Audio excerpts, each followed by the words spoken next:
Hey, it's Liz D'Alto, and this is the Untamed the Wild Soul Woman podcast. From body image, sex, spirituality, money and relationships, to motherhood, creativity, business, communication, and desire, Untamed the Wild Soul Woman is the place to come for real stories and powerful advice to help you reclaim and redefine womanhood in the 21st century.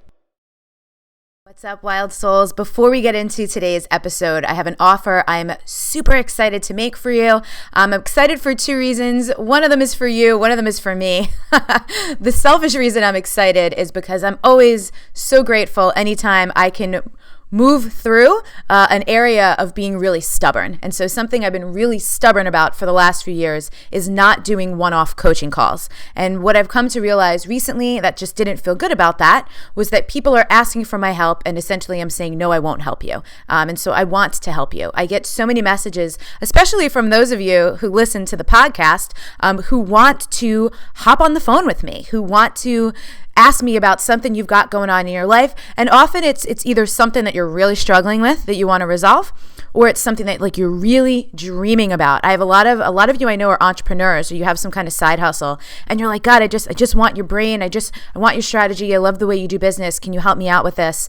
And for a lot of other people, it's just like something else in your life that you want to resolve, whether it's a goal or whether it's something with your body or your sensuality, your sexuality, your relationship, or whatever it is. So here's the deal. I've opened up 40 one-off spots in my schedule for coaching calls between March and May.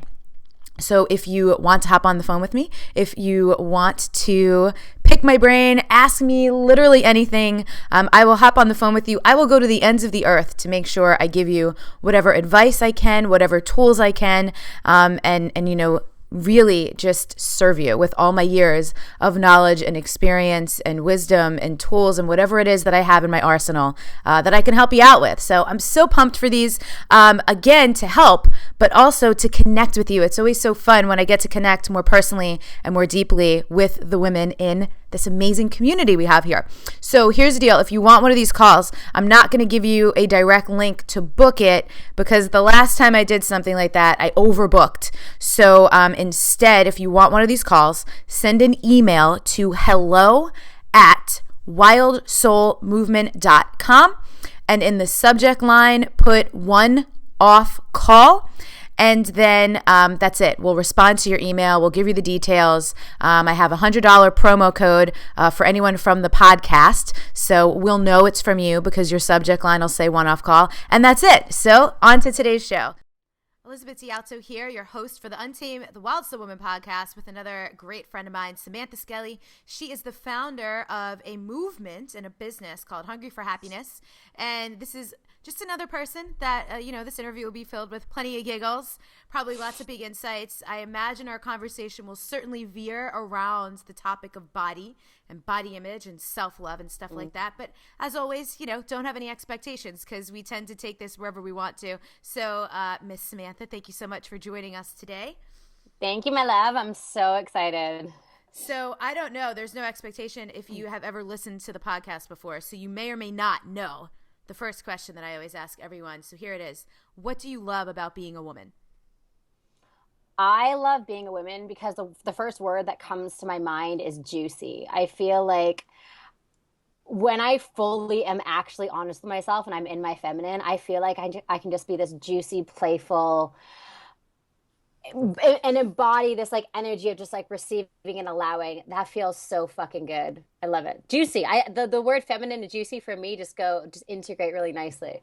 Yeah, that's so interesting that you say that because recently I've been using the term like juicy ripeness to describe receptivity and describe like femininity and like how I want my energy to feel.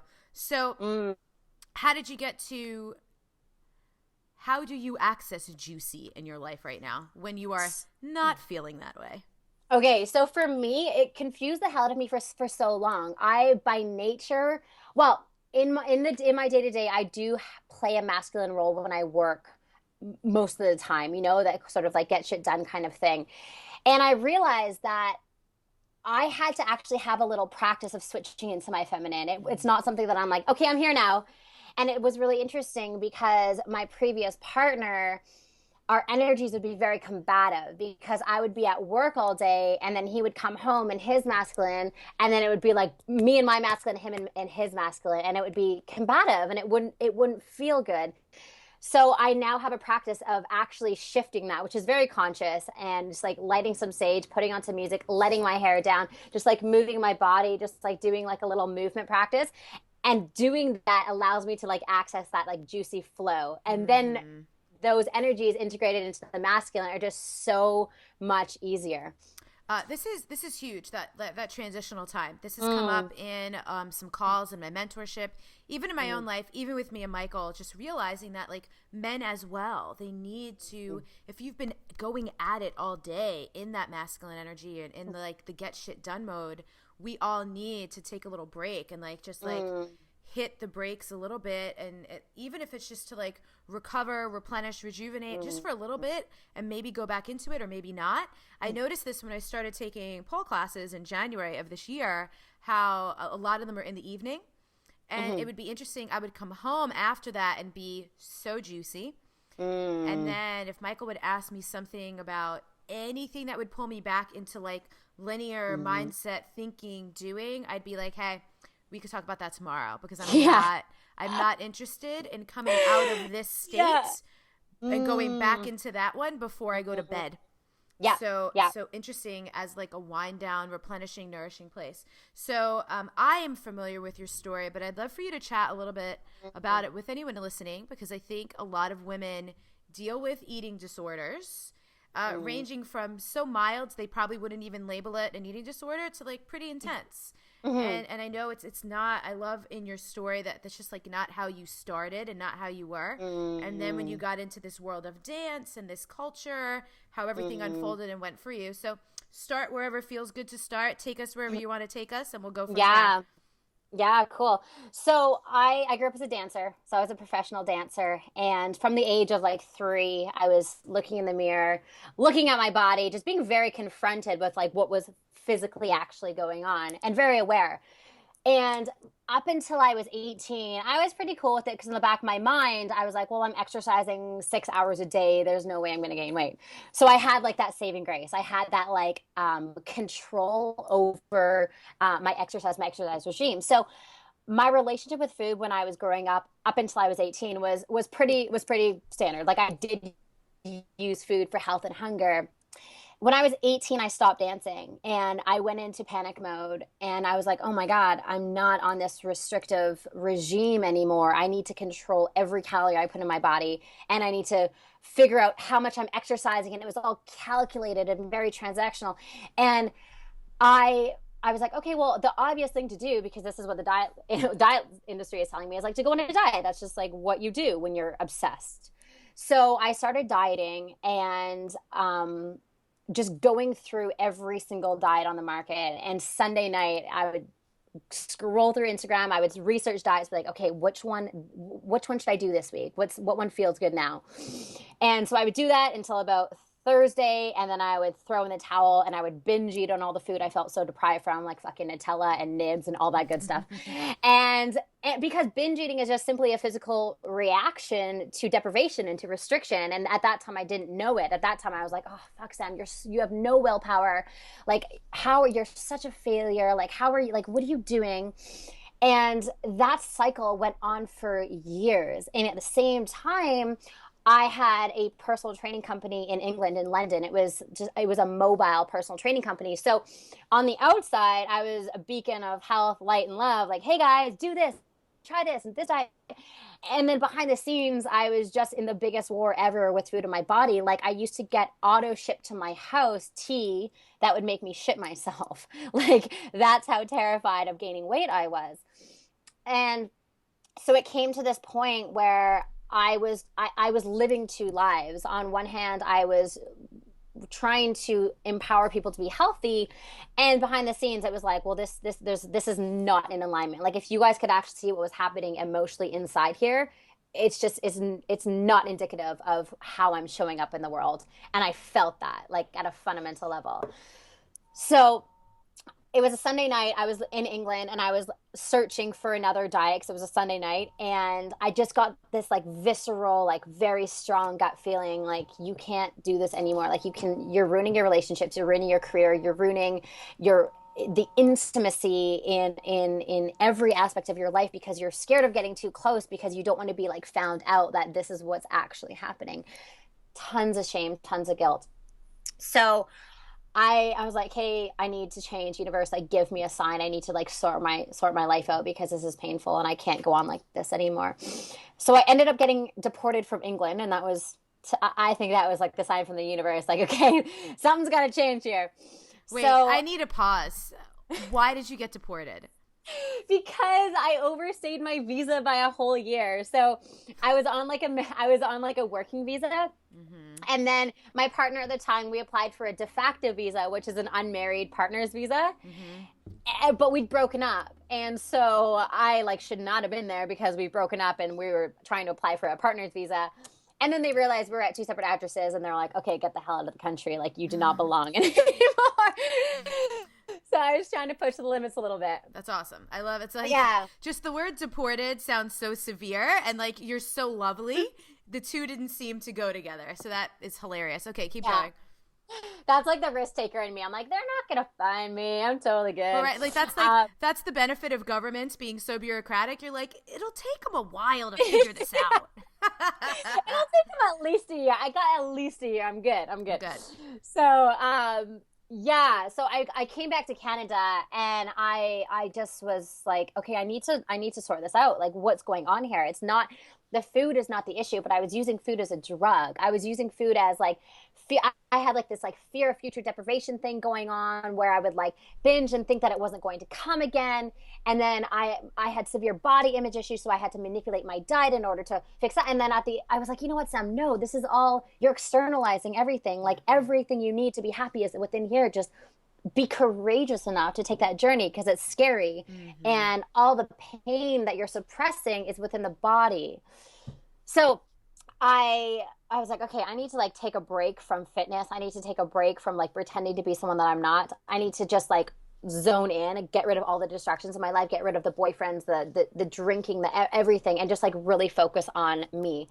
And so I went on a healing journey for about 3 years just to reestablish the connection I had to food and to my body. I dated myself. I just really got to know myself at like a fundamental, like cellular level, really connected back into my intuition, which was so liberating because I could actually then trust my body to use food for only health and hunger and not listen. Like I could literally shut down the ads and I could shut down the world and just listen to the one thing that I knew was going to be able to guide me effectively throughout my life.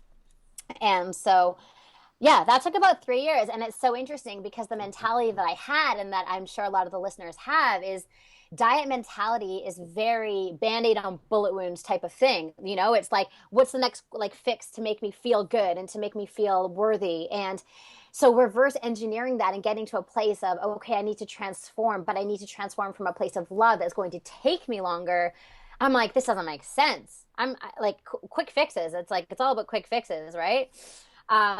So as soon as I felt liberated from that like body food jail, I was like, I need to start sharing this information. And so I was like, okay, I'll just like coach some clients pro bono, you know, just like see if this works. And I realized that I was actually really good at it and that this is what I needed to do. So I tried to play small, and then the universe is like, no, you're not going to play small. You're going to actually create something that's going to shift this big social issue of binge eating. You know, it's like binge eating is what I'm just so passionate about helping.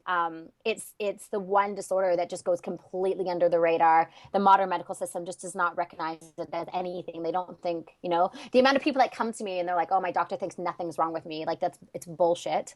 It's just complete, you know, food is slowly becoming, it is becoming the most acceptable drug in the world. So that's where Hungry for Happiness is just to help and empower women to integrate mind and body, head and heart, using food for just health and hunger and working from a place of intuition and guidance rather than listening to the weight loss industry. So, yeah. Many months ago, I interviewed my friend Andy Drish. We had this electric conversation about relationships, and he used a phrase that we were talking about relationships, but I was like, oh my God, that applies to everything. And at the time, I felt most inspired to apply it to food. And he said, function over form. And like every time I hear you say using food for health and hunger, that's what I think. Right? Yeah. Because so many people are deriving pleasure from food, but it's because they want pleasure, finding the comfort in food, but they're really wanting comfort and stability and safety in other ways. So it's so, I feel like food is like money. Like so often when people are thinking their issues are about money, it's never about the money. When people's issues are about food, it's never about the freaking food. It's not what you're putting in your mouth. And it's so awesome to hear you be an advocate for binge eating, because it's just like so interesting. We live in a very binge oriented culture. Even the way people binge watch things. Like I even had someone post in my Facebook group a couple weeks ago. Oh my God, I just binged on all of Liz's podcast episodes. I'm wondering if there's anything else like this. And it's just so funny that like there's so much depth in the conversations in this podcast. If someone were to, which by the way, that person might even be listening. I'm not making you wrong. I am just talking about like the binge culture is just about consumption, not about health and hunger in any context, right? Not about nourishing yourself, not about integrating. But this goes back to what you said. That takes more time. It takes more time, and it's hard. It's hard. People think it's easy. I always say to my clients, it's simple, but it's not easy. When you've been at war with your body for 20 years, it's not going to take you a 12-week automated course to get over that. It's like deep emotional work at a core level. Like it's not, you cannot,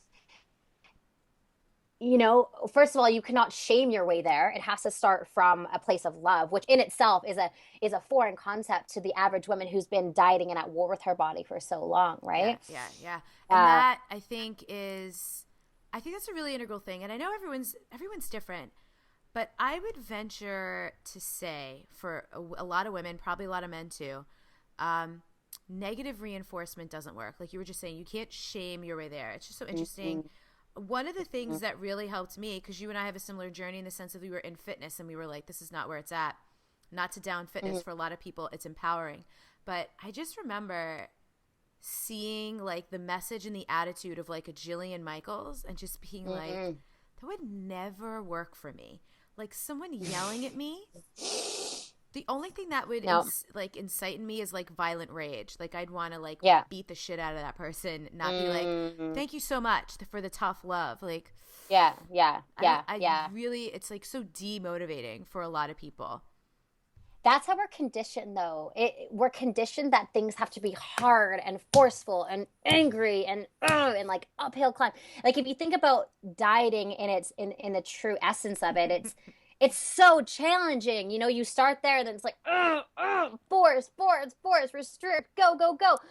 And then you turn into a crazy bitch and you get there and you're like, oh my God. And you just like feel liberated. You throw in the towel and then it's like that consumption of like, I need.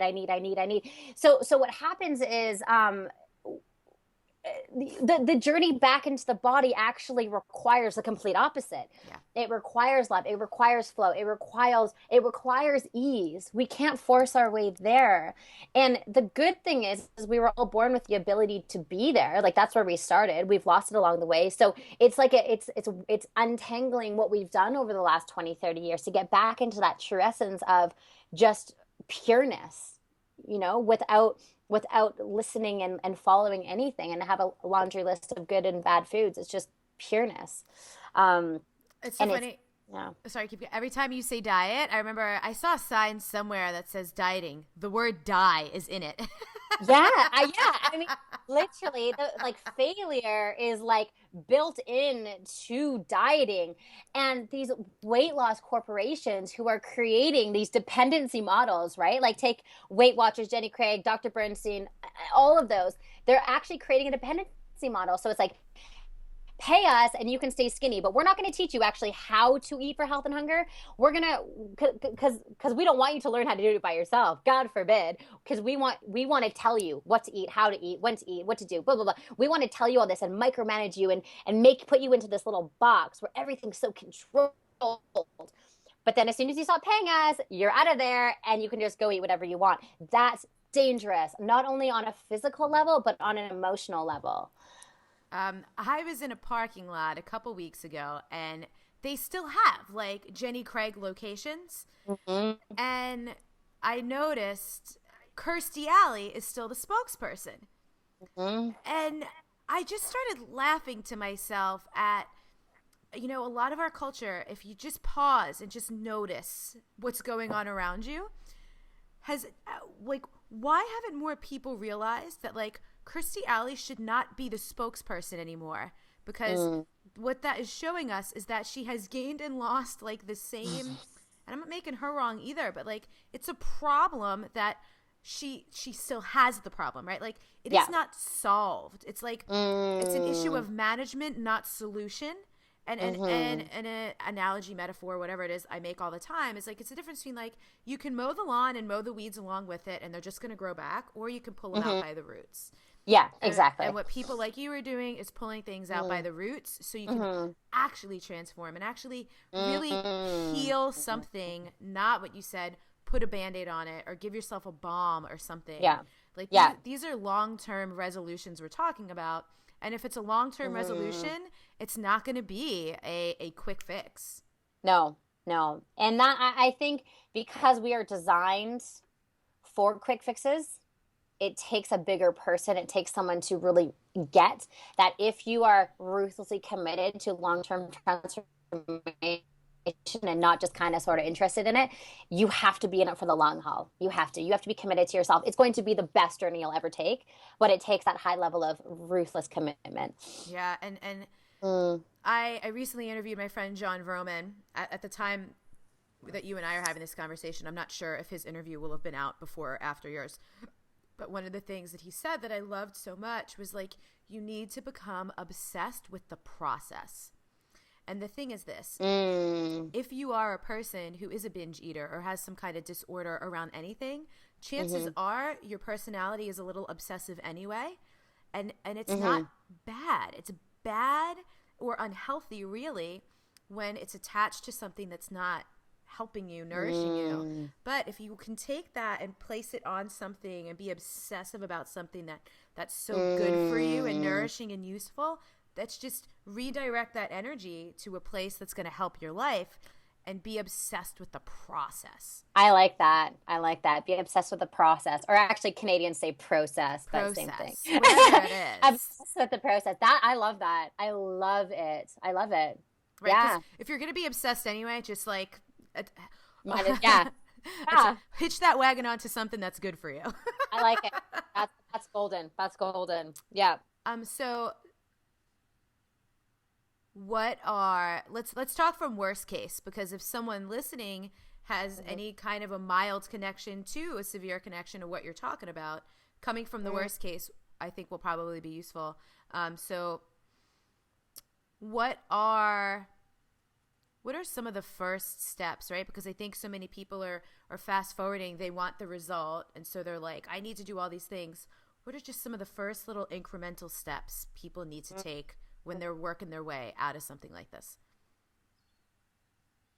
Okay, so the first thing I say to anybody I work with is you actually need to create it in your mind so clear. Everything in the world has been created twice. This cup of tea, everything was really created in someone's mind before it was brought out into the real world. So they need to have an absolute of, this is the person I am becoming. This is the person I'm committed to becoming. What does that feel like? What is that? How do I show up in the world? How are my relationships different? What is the feelings that I'm radiating? When I wake up, how do I feel? When I go to bed, how do I feel? What kind of conversations do I have? First and foremost, if you can't actually see that in your mind, you're not going to get there. So you need to have this essence of, it's inevitable. It's inevitable that I'm going to get there. if you have one foot in, one foot out, or you're kind of like, ooh, if this doesn't work, then I'm gonna just diet because I know that's safe. When you have that and you have a plan B, it's you're gonna lose track. That's falling into that fear-based diet mentality. Burn your boats, focus on exactly what you want, create it. Transformation at the deepest level has to be achieved through trust and love. Mm-hmm. Transformation in the essence of in the context of dieting is achieved through fear and doubt. I hate my body. I hate what's going on. So I'm going to take action in the name of fear, and I'm going to hop on a restrictive diet. I'm going to sacrifice my happiness and joy in my life so I can maybe kind of sort of get there one day, and then I'm going to do it all over again because it's not sustainable. The kicker, the problem, the biggest thing people cannot quite get is they're like, Sam, how am I supposed to love myself and trust myself when I'm 50 pounds overweight? How do I do that? Right? So the first couple of steps is actually just loving what is. Like Byron Katie says, loving what is. And as hard as you think that might be, that is going to be the access point to allow you to create long-term transformation. And the doubt that comes with that concept is, but if I love myself, then I'm just going to love myself and never change. Right? Mm-hmm. Like if I love and accept myself and I trust myself, I'm just not going to change. I'm going to stay 200 pounds forever. Myth, lies. Yeah, totally. When you love yourself so much so that you have that ideal in your mind, you get there from a place of love. You're like, well, I know I can feel better, and I know my higher self expects more from me. I can do that, and we're going to get there through love. Yeah. What's so interesting? How much more can I fall in love with myself? Yeah, go. You had paused there for a second. I didn't mean to interrupt you. I can super relate to this in a very recent way. So when I quit fitness, I kind of threw the baby out with the bathwater. Other people listening probably heard me talk about this in other contexts before. But, since 2012, it's 2016 now, mm-hmm. I've gained anywhere, I've fluctuated anywhere from an extra 5 to 30 pounds on my body. Mm-hmm. And mm-hmm. I'm only 5'3". Like it's pretty noticeable. Mm-hmm. And it was interesting, mm-hmm. like this identity being like looking in the mirror, but still feeling like super fit. Like that's just how I've always been. But then like having these realizations as I would like see pictures of myself or people would like say something about it and being like, oh, like, wow, I had this identity of being this in shape person. And now that I'm not, quote, physically like in shape the way I used to be, it was just like really interesting. First of all, I had almost like, when people talk about body dysmorphia, a lot of people who were like thin or looking in the mirror and seeing something fat, I was like fat, for lack of a better term, looking in the mirror and seeing something in shape. It was like opposite for me because I didn't have mental context for like being overweight. And what's interesting is that's what I did. I came to really love what is. I came to, even in spite of some criticism from people who I really care about, being like, this is juicy to me. This is juicy to go back to your word. Like this extra flesh on my body. And I think for a while I was so comfortable with it because, and some people listening might be able to relate, sometimes when we're doing a lot of growth and transformation work, that in itself is scary and that's a journey. And so sometimes the weight we put on is like grounding and protective weight when we feel like we're growing, expanding, ascending, whatever it is. So in a lot of ways, that's what mine was. And it wasn't until I found something that I became so passionate about, which in the last few months has been pole dancing, that I really had any actual genuine desire to lose weight because of the physical prowess. I want to be able to do these amazing tricks on the pole, and I want to have the strength and the flexibility and the endurance. And that's a natural byproduct of seeking that out. But also like to not injure myself. Like it will actually just be easier to do everything I want to be able to do on the pole if I weigh 15 to 20 less pounds. Yeah. And so it's not, I've shifted my behavior around food. Like I'm like, just like a couple of things that I was like unwilling to do previously because I didn't actually care. But now that I have this other thing that I want to be able to do in and with my body, it's not about the look. It's straight up. It's function. Functionality. Absolutely. It's super interesting. And I think it takes trial and error for people. You could probably speak to this. I literally, I was trying stuff out and I just couldn't, there was nothing I could stick with because nothing felt like super true to me and was like, I want to keep doing this.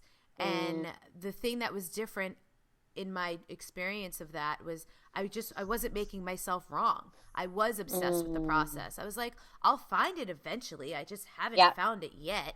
But I just kept going and trying stuff. And eventually I was like, oh, boom, here's the thing. And for you, correct me if I'm wrong, but for you, you're not doing that out of a place of I got to exercise to lose weight, or I got to exercise. It's like I got to do this because it's movement and it feels so good. It feels so damn good. Yeah. Yep. And that's such a key point. I used to exercise. So I did something called exercise debt. I would wake up in the morning. I would go to the gym for 3 hours so I could quote unquote deserve to then eat that day because everything had to be balanced and transactional. And so my relationship to exercise was so dysfunctional. And most people's relationship to exercise is so dysfunctional. Like, I'm going to do that because a spin class, it burns 600 calories. And then if I burn that 600 calories, then I can go out for wine and I don't have to feel guilty. Whereas the relationship that you have to exercise right now is so pure, so amazing, and so aligned with what your body actually wants. Like, when you're spinning around on the pole and you're exercising, your heart's just like expanding, your body just like loving it, right? It's like a different feeling. Whereas if you were like grinding on an uphill treadmill for like 3 hours, trying to lose the exact same amount of calories, right? So I always encourage people to like find that thing, and it's so beautiful that you found it and you're able to just like go into that studio release. And in the releasing, you're releasing emotional stuff. You're releasing and when we release emotional stuff, we release physically on our body. So just to kind of like loop back, that thing you said about when we're growing, the weight sometimes is grounding. That is such a key thing that you touched on. A lot of clients that I deal with are survivors of sexual trauma. And so the weight is actually representing a physical barrier because they don't want that intimacy, right? And then when we do the work to release that emotion and talk through it and really work through it, when we emotionally release, we physically release. We release the weight, like the emotional weight and the physical weight. It's a beautiful thing. Yeah, and so for anyone listening, I mean, Sam and I both talk really fast. So we're like going 100 miles an hour, come back, re-listen, tap back in. But, whatever is standing out to you, just consider it a thread to pull and go with it. And here's the thing. Pole dancing is what's turning me on and motivating me and exciting me right now. And as humans, especially as women, we're so cyclical. So who knows a year from now if that's still going to be the thing for me? It might be something else. Many years ago, it was salsa dancing, right? And I still super love that, but it's just like not my highest excitement right now. So just figuring out the thing that is and finding something that you're like, cool, I'm not bored of this right now. I'm encouraged. It's like compelling. It's like pulling me. Because the other thing is this, like if something is boring, you're just not going to do like that treadmill walk for some people. If you pop in a podcast or it's just like time, like maybe you're a mom and it's just like your time to yourself away from your family and like you can just reconnect in, that might actually be really enjoyable for some people. For me, it would be like the most boring thing in the world. Some people might dig it. So it just like, it literally doesn't matter what works for other people. And I think that is another issue with what you're talking about, the diet, the weight loss industry, is so many people going, this works, this works, this works. And then when you try something and it doesn't work for you, the inner dialogue isn't usually, oh, okay, that wasn't my jam. The inner dialogue is, but this works for other people. What's wrong with me? Yes, exactly. And that's where the thread of the emotional damage starts. Yeah. Is I'm a failure. I have no willpower. It's like, no, you do. You're just malnourished. That's why you're eating right now. Yeah. Right? Yeah. It's like you've been starving yourself for X amount of days. Now you're just eating because your body is craving it. And feast and famine plays into that whole thing as well, right? It's like we're still designed that way. Yet there's no famine, but when we eat and eat and eat, it's that fear of it's not going to come again. Yeah. And we just have to, our primal brains are still sort of locked in that concept. And that's another, very natural reaction. It's not that you're a failure. It's not that you don't have willpower. It's just that's how we were fundamentally designed. Yeah. Yeah. It's so interesting. What's your relationship to dance like now? Oh, I just started dancing again, like recently. And honestly, it makes me cry that I can actually dance without hating my body and like feeling like I have to. Oh my God, it's so liberating. I love it now. I love it. I stopped dancing for years because it just, doing it brought up an anxiety in me. And I'm like, okay, I'm not ready to go back in the studio yet. I'm not ready to perform. So this year I joined a dance crew and I just love it. And it feels so good to just do something that my body is just craving and without the emotional attachment to the calories or to anything. It's just Yeah. purely for filling me up and it feels great. What is your kind of dance? What do you do? It's burlesque. It's called Army of Sass. So Yes. it's sort of like Yes. sassy dancing in heels. Yeah, it's Girl. amazing. I'm all Yeah. about the sassy dancing right Oh my now. God. You just feel so feminine and so sexy. And it's just like celebrating our sexuality without being like objectified. It's just so beautiful. And you know what I love about, because there's burlesque in the pole studio where I go, and even like exotic and all these other forms of dance, because so many of us were really cultured that any type of expression of sexuality is like dangerous or wrong or not okay. We miss out on that kind of expression. And there's so many safe environments in which to do it where it is for you. It's not for other people. Yes. And it's cool because there might be an option to perform, and a desire to be seen in that way might be something you want. And this was interesting because I had signed up for a performance series class. And then a couple weeks in, I realized, like, oh, I have no desire to perform. This is not for other people. This is for me. But what I've loved about it, so women are very communal.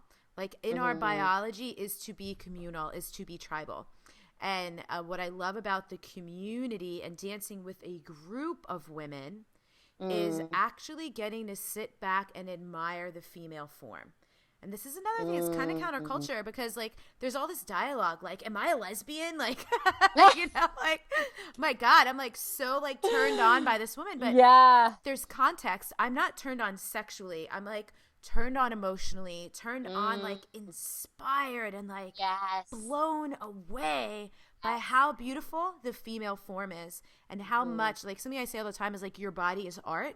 But it's like the performance art, to see the way a woman's body moves, to see a way a woman who is embodied and embraces no matter what is the shape or size. And it's interesting, and I notice my inner dialogue. Like, Yeah. there might be a woman in the studio who's like wearing a sports bra and some booty shorts and like by my standard and judgment does not have a good body or like has a belly hanging out, and like to see someone who's quote out of shape just not Going giving for it. a crap and going for it is Yeah. like it's healing Yes. on like cellular, emotional, like in levels I can't describe. And it's just there's just so many elements and layers. So again, just to try it, just to be there, to be with the uncomfortable feelings, to be with like, oh my God, there's so much there. Yeah. Our bodies are so beautiful. So beautiful. And we're so designed to shame them. Society has told us to shame them. And the thing is, your body did not create it. So if you're unhappy with your body or you're shameful of it, it wasn't your body that created it. It was your mind. Yeah. The mind makes the decisions to eat or to not exercise or whatever it is. It's all up here. Your body's just simply responding to the decisions that your mind makes. So it's not your body's fault. Love on your body. And if you want to create a shift, check in with your mind. What decisions are you making that maybe are not in alignment with how you want your body to look, right? Yeah. It's all created in the mind. A couple weeks ago, we were still in our old place. I was in my room. Michael was laying in my bed, and I was changing. And I was just, we're pretty open communicators. And there has been, people have heard me talk about this, some stuff between us where I am not his ideal body type. And so I've had a lot of self-consciousness around it. But like several months ago, back in like October, so like 6 or 7 months ago, just like something finally clicked for me where I just like stopped giving a shit. And I was like, I actually, like if you would ever leave me because you don't love my body, then you would actually not be for me. And, Yeah. and that would be fine. Like that would actually be a high service to me if you would do that. Because that doesn't align for me. And so, because it was interesting, I feel like in mindset shift, there's like these stages. And then, so there's the stage when you're like in the crappy mindset shift. And for me, I experienced this place of my mindset not being what it used to be, but then wondering what was wrong that I didn't think that way. Does that make sense? Yeah. So being like, oh, I should be self-conscious right now, but I'm not. So it's really funny. So I'm changing, and I'm pulling on some like workout pants, like Lululemon workout pants, and they're just like tight. And so I knew that I had this like muffin top happening. And I looked at him and I was like, I'm feeling a little self-conscious about taking off my shirt right now to change, because I know that I have like a little muffin top going on. And it's literally just because like the way the pants are or whatever. And I'm just like feeling a little self-conscious. And I had a moment, I looked at him and I'm like, fuck it. And I took off my shirt and there was the muffin top and I just danced around the room. and I watched in him something like shift and turn on and light up, not because he was attracted to me, not because it was like what he wanted to see, but because I didn't care. And I went into this place of just like joy, and it was just like I let something go and he got to relax into whatever it was. Amazing. But it was super cool to see that shift. And it's just, you know, so much of what we talked about is not just the change and the transformation, but like the acceptance of what is. Totally. Yeah. And this is something I talk about all the time, that like acceptance comes before love, right? So we talk about loving what is, but the first step to that is actually accepting what is. What advice do you have for people on the road to acceptance, or any practices or exercises or ideas? So just on more of like a upper scale with acceptance, this is something that I share with my community all the time, and it's something that I think is really important. Acceptance, we have to meet that need for acceptance at a cellular level, okay? So going back to tribal times, if we were not accepted into a tribe, what would happen? We'd be ostracized and we would die. Yeah. That's just how it happens, right? So our need for acceptance is so high, so high. And when we're not fundamentally meeting our need for acceptance within, we search our communities, we search our partners, we search our friends, we go on a hunt for it, literally, because it has to be met. And that acceptance turns into a dependency acceptance. So you're depending on someone to meet that need because it is not yet met within. And again, very, very tribal, primal part of our brain that is communicating to us, if you don't get this, you're going to die. Yeah, yeah. So we have love, we have acceptance. One layer underneath that is connection, integrating head and heart, mind and body. That essence needs to be present in order to meet the need for acceptance within. Yeah. So something as simple as the breath integrates the two. So just like grounding, taking a breath, feeling the light go into your body, and just like being with it, that connected, and even repeating the mantra, I am connected, I am safe, I am connected, I am safe, and just feeling what comes up. In order to get there, there is a lot of pain within the body that we do need to process through. So there's that essential, very painful part of, okay, I'm breathing, I'm connecting. The intention is to connect. I'm feeling safe. What's coming up? And being able to work through those pain bodies in order to feel connected. And that process is not something you do like that. That process is something that can take months of the constant reminder to be in your body, being connected, to then have access to accept yourself, to then have access to love yourself. Nice. I love that. Yeah.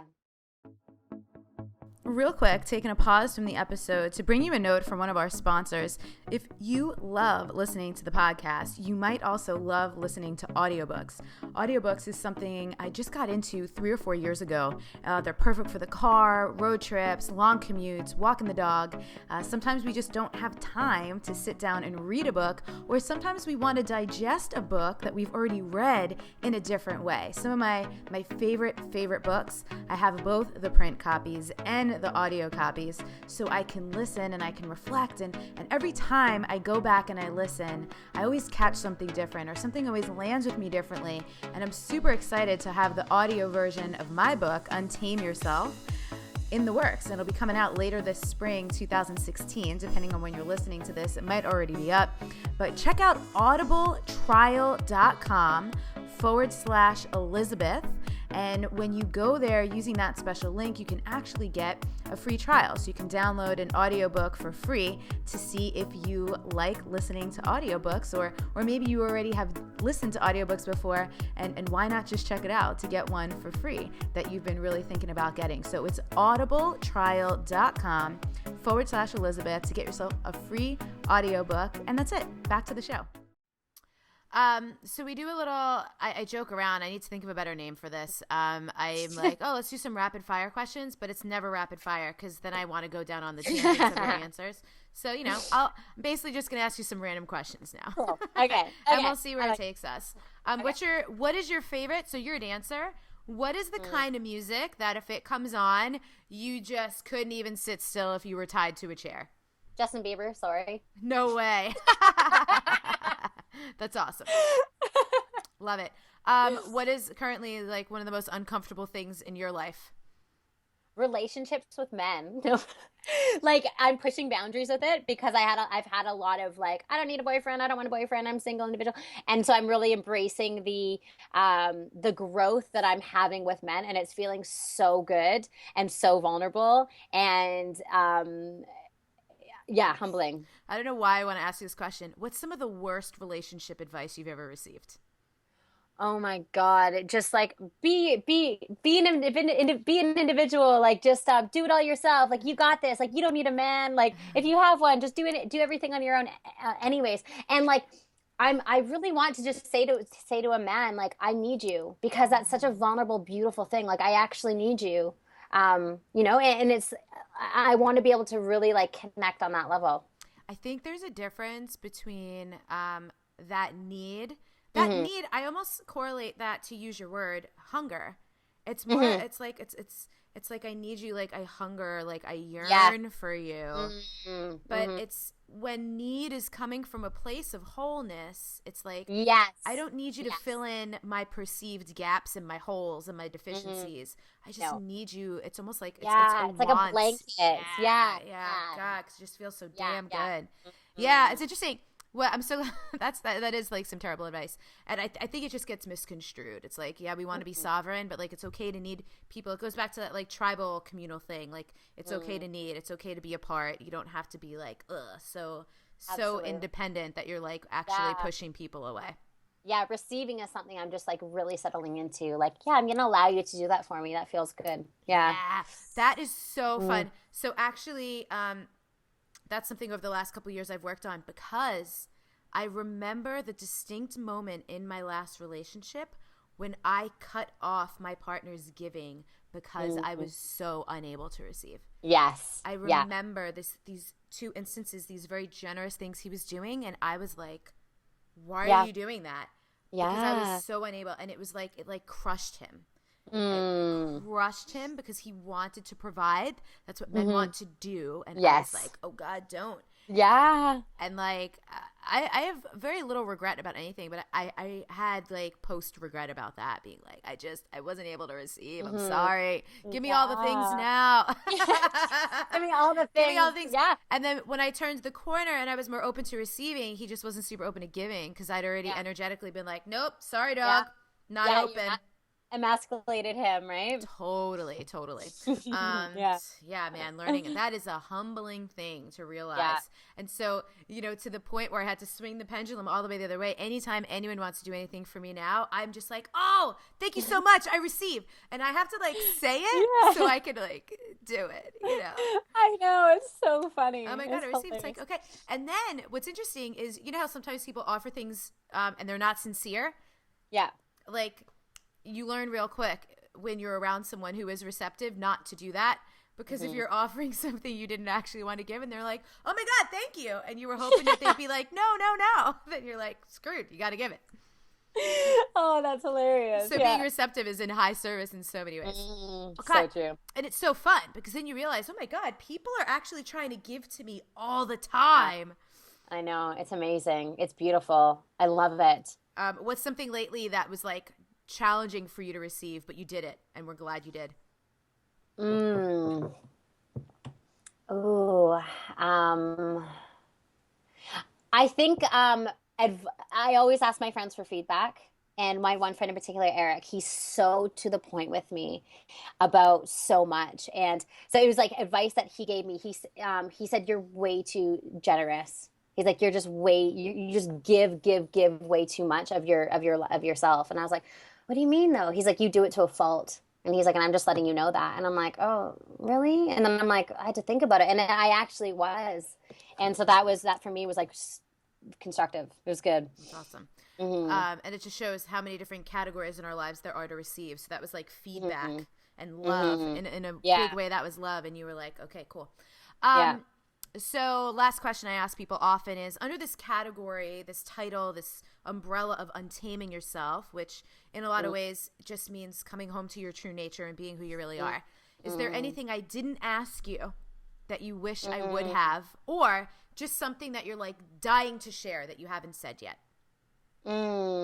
Okay, so in the topic of like untaming myself, for me, that means doing things. So I'm of the mindset of, if it's not productive, then there's no point doing it. Yeah, I bet. Yeah, I bet a lot of people listening right now are like nodding their heads. And yeah, being like, yeah, so me too. Something that I've been wanting to do for so long is be a comedian. Like, that's just something that I want to do. But I'm like, oh, Sam, it's not productive. Like what is that gonna do?